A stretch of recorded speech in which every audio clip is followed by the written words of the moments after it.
Hey, divers, Alec. Kevin's being a goof here. Alec Peirce Scuba, and Tech Tips. Here we are back again. And most of these tech tips, by the way, that we're going to be doing for the next little while are almost invariably tech tips based on questions or comments that you folks have made. I'm really gratified. 6,000 subscribers. It took us 2 years to get 5,000 subscribers. It's taken us 3 weeks, 4 weeks to get another 1,000. So it's really good. We're really pleased. And lots of comments. Keep those comments coming. 99.9% of them are really good comments. That other one, we just cut him off. No, I'm kidding. We listen to them all. Even the guys that aren't so diplomatic, I even answer them. But anyway, so this tech tip today is about boots. Now, boots are very important. Every scuba dive that you go on, snorkel dives too, very often, you wear a boot. You wear a boot on your foot. And the primary reason is for protection. It's there for protection. Protection from what? Well, if you're diving up north, from the cold. You wear a wetsuit or a dry suit to protect your body. You have to protect your feet too. So you might wear a boot for protection from the water. But even if it's not cold water, you still need protection. Sometimes even more so if you're diving in a marine environment, meaning a reef or someplace like that, because there's all kinds of things. Just walking down to the beach, sometimes there's rocks and there's broken shells and glass too, unfortunately, in our modern world, and all kinds of things. Then you get in the water, and it's slippery. Boots will actually help you on those slippery algae-covered rocks. And then you got sea urchins and other things down there. And a good modern boot will actually protect your foot from all of that kind of stuff. So the dive is fun. You don't have any accidents. You can have a wonderful dive, and as you're getting out of the rocks, you step on something, that dive is ruined. What are you going to remember about that dive? The beautiful fish that you saw and all that neat stuff? No, you're going to remember that's where you stepped on a sea urchin and you had to go to the hospital for 4 hours. That's no good. So boots are very important. Okay, let's talk about boots. First of all, I'm from Canada, okay? It's cold in Canada for 3-4 months of the year. Now, I know anybody that lives south of the 49th, they think it is cold in Canada every month of the year. I got news for you. In July, you don't need to bring your skis and your snowshoes to Canada in July. In fact, where I live in Ontario, it's what we call a continental climate. It's stinking hot in the summertime. The other day, we had 85 degrees, very humid. I don't know, it was like Florida. I have a very good friend who lives in Cape Coral, Florida, and it's the same. Our July is like his, well, maybe it's like his March, but that's not the point. We have hot, humid weather here too, but the water stays cold because we live on the Great Lakes. We dive the Great Lakes, and they're called the Great Lakes for good reason. They're great. They're deep, and they're cold. So we wear boots that are designed to protect our feet from the cold, and we do have slippery rocks and glass and nails and so on. We dive on a lot of shipwrecks, you see. So we wear a 7mm tall boot. What's that mean?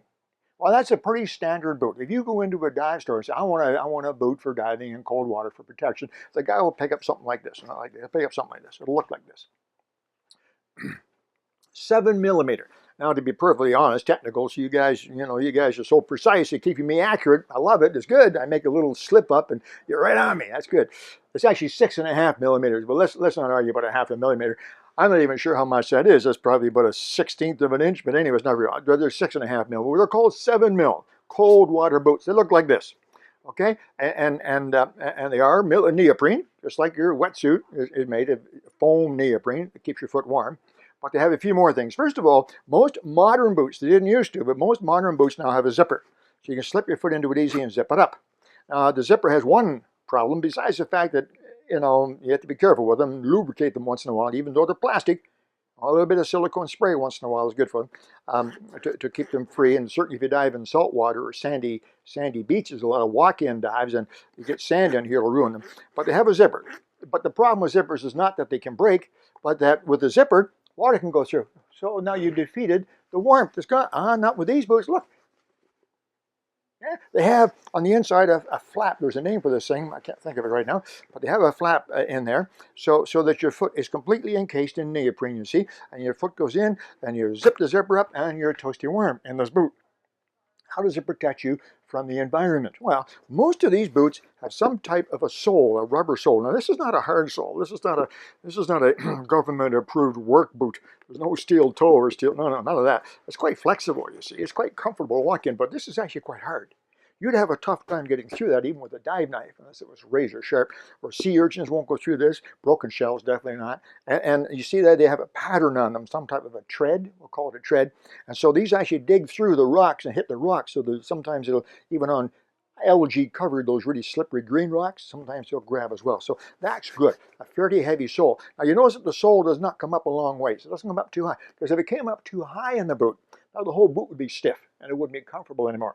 But they do have rubber. You see they have rubber protection up the heel. What's that for? Well, that's where your fin strap goes. So they put the fin strap sits right on there. And that rubber protection now protects your foot from the fin strap. So the fin strap won't wear through the neoprene. The neoprene is actually quite soft. See? And they also have rubber protection up the front. What's that for? Well, that's because that's where the fin sits. If you have a fin and you slip the fin, you don't... You don't have to have a pink fin, by the way, guys. But if you have a fin and you slip the boot in, you see what happens? You see? That protects the boot right there at the top. So that's what that's for. The rubber on the front comes right up like that. And it has a bit of rubber around the sides as well, which is a good idea. Watch for these things. Some don't have rubber on the sides. And when you're walking with these, remember they're quite flexible. Sometimes what will happen is your foot will slip and bend a little bit, and the neoprene will come down and touch the bottom, you see? So that rubber along the side also helps the boot to last a little bit longer and give you more protection. So those are the things you're looking for. Cold water boots, 6.5 mil. They're tall, 6 to 8 inches tall.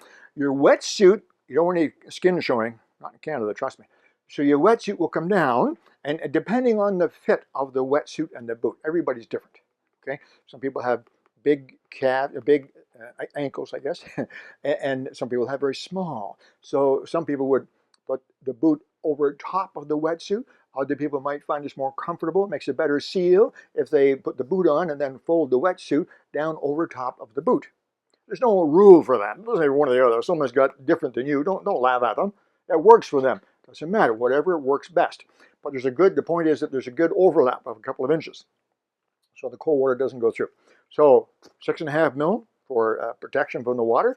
A good solid but still flexible sole, rubber protection, front and back, and on the sides. Typical cold water boot. They come with different styles. Here's another style, just a little bit different. It looks almost exactly the same. Still has a rubber, still has gore. That's what that's called. That little gore in there for protection. The zipper and same thing, you see. Different pattern on the bottom. Whoop-de-doo, you know. It was a good year. That was Firestone.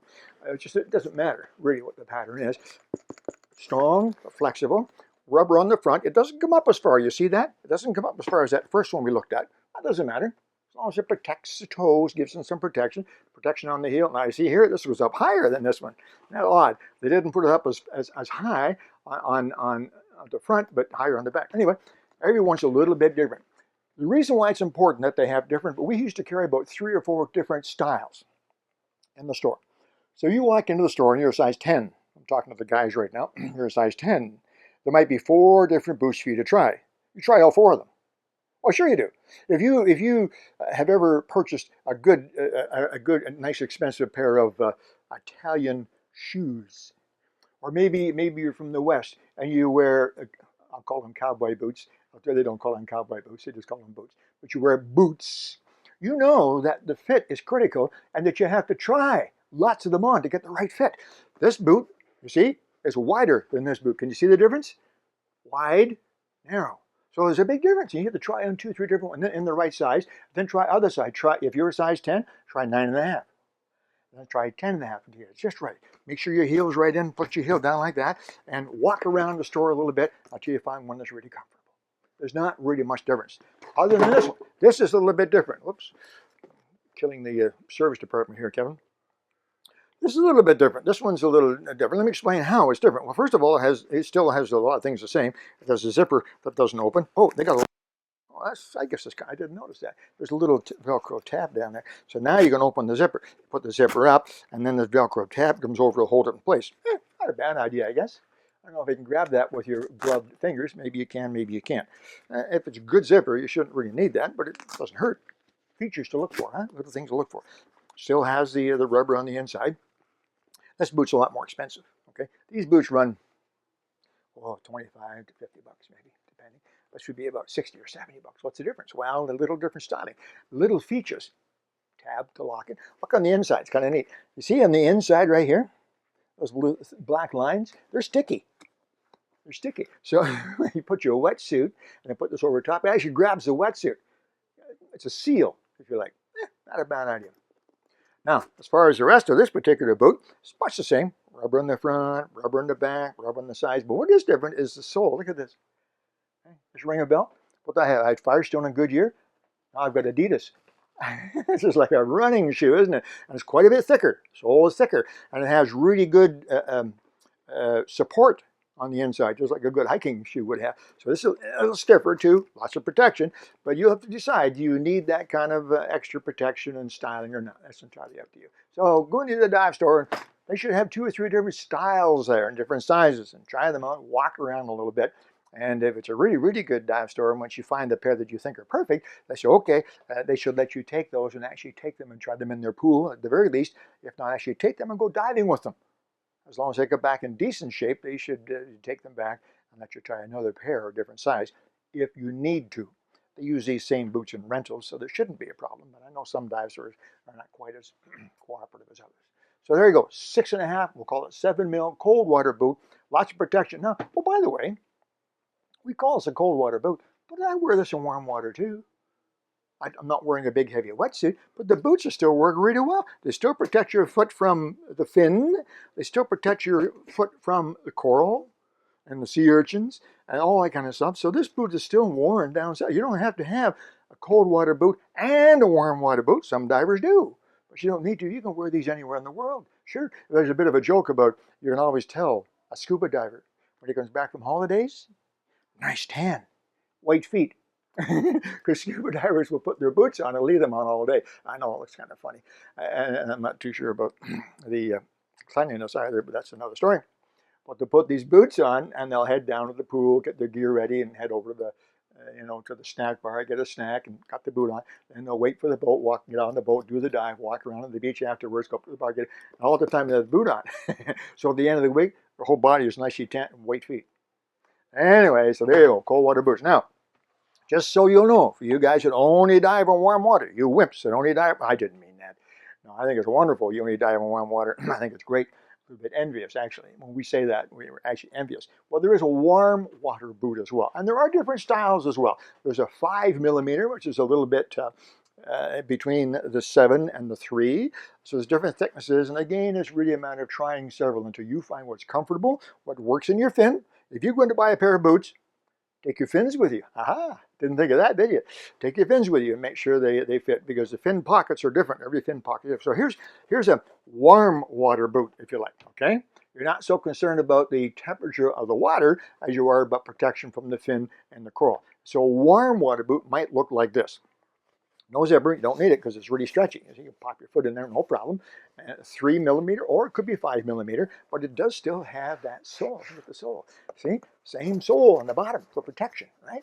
And you slip it on and off you go. Make sure if you do get warm water boots that the back is quite tall, because the fin strap goes around here. And some of these I've seen, and it's very, very short through here, and the fin strap goes around. Let's pretend this is a really short one. Short like this, you see, the fin strap goes around here, and the fin strap can slip up and hit your skin on the back of your ankle. And it can get really uncomfortable during the dive, and you can't do much about it. So make sure that the back is nice and tall. You see that?